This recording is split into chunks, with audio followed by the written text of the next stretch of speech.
difficult, as Michael said, to pick one of them, but definitely that comes to mind. A very emotional story for a nurse from Western Sydney. She worked at Westmead Hospital. She still works over there.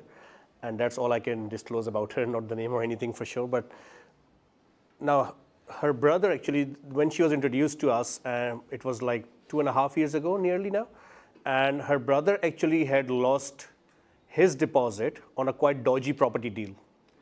So her brother actually put down a deposit on a house and land package, not saying that all of them are wrong, but some of them can be dodgy.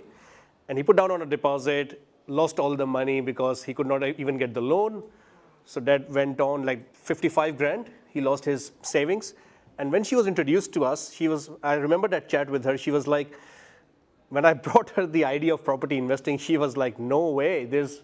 I absolutely cannot do it because my brother has lost all the savings. She was a single mom of 2 kids. She still is a single mom. And she had her lifelong savings of around 85 grand at the time, which took like 12 years for her to accumulate. So you can imagine how protective she was for all those savings, because that was all she had, but she still wanted a good future for her kids. And she wanted to secure it somehow. She wanted to go into property, but she was really scared. Somehow we managed to convince her. She took the leap of faith. We managed to help her buy a property interstate, again, based on the growth parameters.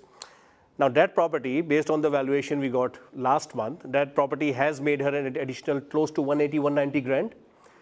And that essentially means that if she wants to sell that property, her deposit of 80 grand that she used initially has pretty much tripled now. It's pretty much sitting at 270, 280. Not that she would, but now she understands that in 2 years, 2.5 years, she has like tripled her savings, which I see property as a wealth creation tool. So it's a tool to actually create more wealth if you're doing it correctly. So this is one of the stories I would like to share with everyone, because if she can do it, I think there's no reason that anyone else cannot do it. Thank you so much.